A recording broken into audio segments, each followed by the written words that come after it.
ഇന്ത്യയൊട്ടാകെയുള്ള ഹിന്ദുമതവിശ്വാസികളുടെ പുണ്യപുരാതനമായ ക്ഷേത്രങ്ങളിലൊന്നാണ് തിരുപ്പതി ശ്രീ വെങ്കിടേശ്വര ക്ഷേത്രം. മലയാളികളെ സംബന്ധിച്ച് തിരുപ്പതി ക്ഷേത്രം എന്ന പേരുമായി ബന്ധപ്പെട്ട് കിടക്കുന്ന ഏറ്റവും പ്രധാന ഘടകം MS സുബ്ബലക്ഷ്മി ആലപിച്ച വെങ്കിടേശ സുപ്രഭാതമാണ്. തിരുപ്പതി വെങ്കിടേശ്വരനെ നിദ്രയുണർത്തുന്നതാണ് മലയാളികൾക്ക് ഹൃദിസ്ഥമായ സുപ്രഭാതം. കേരളത്തിൽ നിന്ന് പുണ്യസ്ഥലങ്ങളിലൂടെ നടത്തുന്ന തീർത്ഥാടനങ്ങളിൽ ഒഴിച്ചുകൂടാനാകാത്ത ക്ഷേത്രം കൂടിയാണ് തിരുപ്പതി.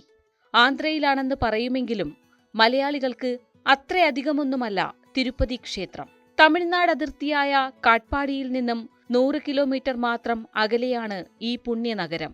തിരുപ്പതി ക്ഷേത്രമെന്നാണ് നമ്മൾ പറയാറുള്ളതെങ്കിലും തിരുമല ക്ഷേത്രം, തിരുമല ബാലാജി ക്ഷേത്രം എന്നിങ്ങനെയൊക്കെയാണ് രാജ്യമെമ്പാടും അറിയപ്പെടുന്നത്. ബാലാജി, ഗോവിന്ദ, ശ്രീനിവാസ എന്നിങ്ങനെയുള്ള പേരുകളിൽ ആന്ധ്രയിലും തെലങ്കാനയിലും വെങ്കിടേശ്വര ഭഗവാനെന്നും വിളിക്കപ്പെടുന്നുണ്ട്. സമുദ്രനിരപ്പിൽ നിന്നും 2800 അടിയോളം ഉയരത്തിലുള്ള ശേഷാചലം മലനിരകളിലാണ് തിരുമല ക്ഷേത്രം സ്ഥിതി ചെയ്യുന്നത്. 7 ഗിരിശൃംഗങ്ങൾ അഥവാ സപ്തഗിരികൾ എന്നാണ് ഈ മലനിരകൾ അറിയപ്പെടുന്നത്. ഇവയിൽ ഏറ്റവും ഉയരം കൂടിയ വെങ്കിടാദ്രി എന്ന 7ാമത്തെ മലയിലാണ് തിരുമല ക്ഷേത്രത്തിന്റെ കൃത്യമായ സ്ഥാനം. ഏഴുമലനാഥൻ, ഏഴുമല വെങ്കടേശ്വരൻ എന്നിങ്ങനെയൊക്കെ തിരുപ്പതി ശ്രീ വെങ്കിടേശ്വരൻ അറിയപ്പെടുന്നുണ്ട്. മലയുടെ താഴ്വാരത്തിലെ തിരുപ്പതി നഗരത്തിൽ നിന്നും 19 കിലോമീറ്റർ മലമ്പാതയിലൂടെ വേണം ക്ഷേത്ര സന്നിധിയിലെത്താൻ. തിരുപ്പതി ബസ് സ്റ്റാൻഡിൽ നിന്നും രാപ്പകൽ ഭേദമന്യേ ആന്ധ്ര സ്റ്റേറ്റ് ട്രാൻസ്പോർട്ട് കോർപ്പറേഷന്റെ സപ്തഗിരി എക്സ്പ്രസ് ബസ്സുകൾ സർവീസും നടത്തുന്നുണ്ട്. ഇതുകൂടാതെ ആന്ധ്രയിലെ നഗരങ്ങളിൽ നിന്നും, ബംഗളൂരുവിൽ നിന്നും, തമിഴ്നാട്ടിലെ വെല്ലൂർ, തിരുവണ്ണാമല, കാഞ്ചീപുരം, ചെന്നൈ ബസ് സ്റ്റാൻഡുകളിൽ നിന്നും തിരുമലയിലേക്ക് ബസ്സുകളുമുണ്ട്.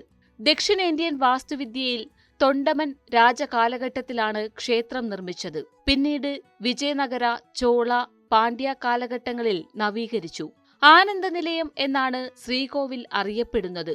കിഴക്കോട്ട് ദർശനവുമായി നിൽക്കുന്ന വെങ്കിടേശ്വരനാണ് പ്രതിഷ്ഠ. ചെറിയൊരു ടൗൺഷിപ്പാണ് തിരുമല ക്ഷേത്രത്തിന് ചുറ്റുമുള്ളത്. പൂർണ്ണമായി തിരുമല ക്ഷേത്രത്തിന്റെ ചുമതലയുള്ള തിരുമല തിരുപ്പതി ദേവസ്ഥാനത്തിന്റെ നിയന്ത്രണത്തിലാണ് ഈ ടൗൺഷിപ്പ്.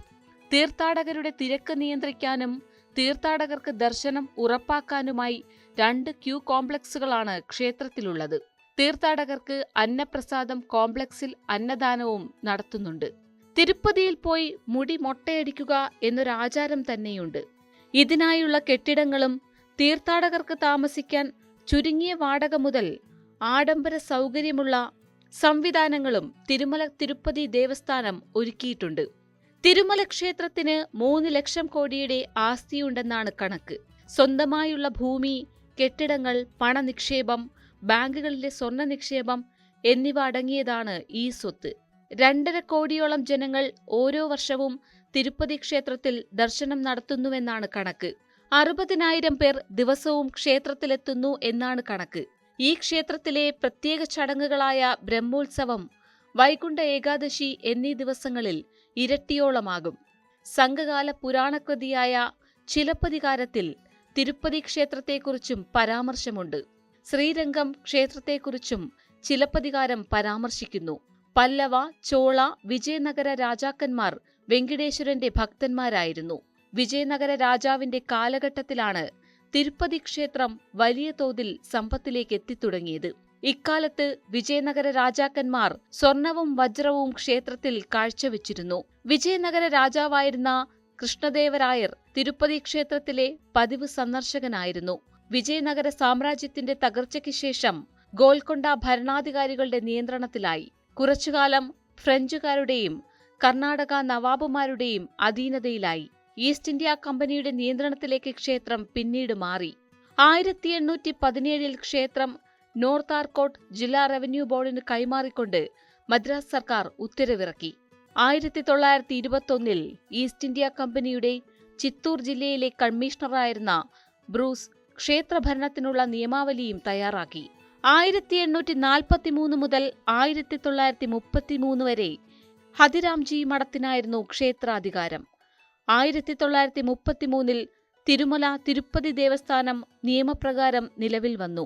1966 തിരുപ്പതി ക്ഷേത്രം ആന്ധ്രാപ്രദേശ് സർക്കാരിന്റെ നിയന്ത്രണത്തിലായി. തുടർന്ന് ആന്ധ്ര സർക്കാർ നിയോഗിക്കുന്ന തിരുമല തിരുപ്പതി ദേവസ്ഥാനം ഭരണസമിതിക്കായി ക്ഷേത്രത്തിന്റെ അധികാരം. തിരുപ്പതി വെങ്കടേശ്വരന്റെ പത്നി ശ്രീ പത്മാവതിയുടെയും പ്രതിഷ്ഠയുള്ള ക്ഷേത്രം 5 കിലോമീറ്റർ അകലെ തിരുച്ചാനൂരിലുണ്ട്. ഇതും തിരുപ്പതിയിലെത്തുന്ന ഭക്തരുടെ പ്രധാന സന്ദർശന കേന്ദ്രങ്ങളിൽ ഒന്നാണ്. പ്രസിദ്ധമായ ശ്രീ കാളഹസ്തി ക്ഷേത്രവും തിരുപ്പതി ക്ഷേത്രവുമായി ബന്ധപ്പെട്ടുള്ളതാണ്. തിരുപ്പതിയിൽ നിന്നും 38 കിലോമീറ്റർ അകലെയാണ് കാളഹസ്തി.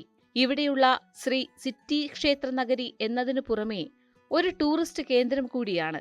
കാട്ട്പാടിയിൽ നിന്നും വെല്ലൂരിലേക്ക് പോകുന്ന വഴിയിലാണ് കാണിപ്പാക്കം വിനായക ക്ഷേത്രം. തിരുപ്പതിയിലെത്തുന്നവർ ഇവിടെയും പോകുന്നത് പതിവാണ്.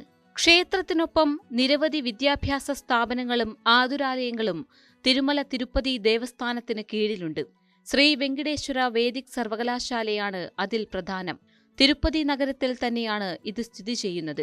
Shri Venkateswara arts college, Shri Venkateswara institute of traditional sculpture and architecture, Shri Venkateswara college of music and dance, Shri Venkateswara Ayurveda college, Shri Venkateswara Yoga institute, Shri Venkateswara polytechnic for physically challenged, Shri Padmavathi Mahila Vishwavidyalayam, Shri Venkateswara government polytechnic college, Shri Venkateswara Mahila polytechnic college എന്നിവയും തിരുപ്പതി നഗരത്തിൽ തന്നെ പ്രവർത്തിക്കുന്നു. ഇതുകൂടാതെ ന്യൂഡൽഹിയിൽ ശ്രീ വെങ്കടേശ്വര കോളേജും തിരുമല തിരുപ്പതി ദേവസ്ഥാനത്തിന് കീഴിലുണ്ട്. ആതുര സേവന രംഗത്തും തിരുമല തിരുപ്പതി ദേവസ്ഥാനം നിരവധി പ്രവർത്തനങ്ങൾ നടത്തുന്നു. തിരുപ്പതി നഗരത്തിലുള്ള ശ്രീ വെങ്കടേശ്വര രാമനാരായൺ ഗവൺമെന്റ് ജനറൽ ആശുപത്രി, Shri Venkateswara institute of medical sciences, government maternity ആശുപത്രി എന്നിവ. തിരുപ്പതി നഗരത്തോട് ചേർന്ന് ചന്ദ്രഗിരിയിൽ ഒരു ഗോസംരക്ഷണശാലയും പ്രവർത്തിക്കുന്നു. ഇവിടെ നിന്നുള്ള പാലാണ് തിരുമല ക്ഷേത്രത്തിലെയും TTDയുടെ മറ്റ് ക്ഷേത്രങ്ങളിലെയും ചടങ്ങുകൾക്ക് ഉപയോഗിക്കുന്നത്.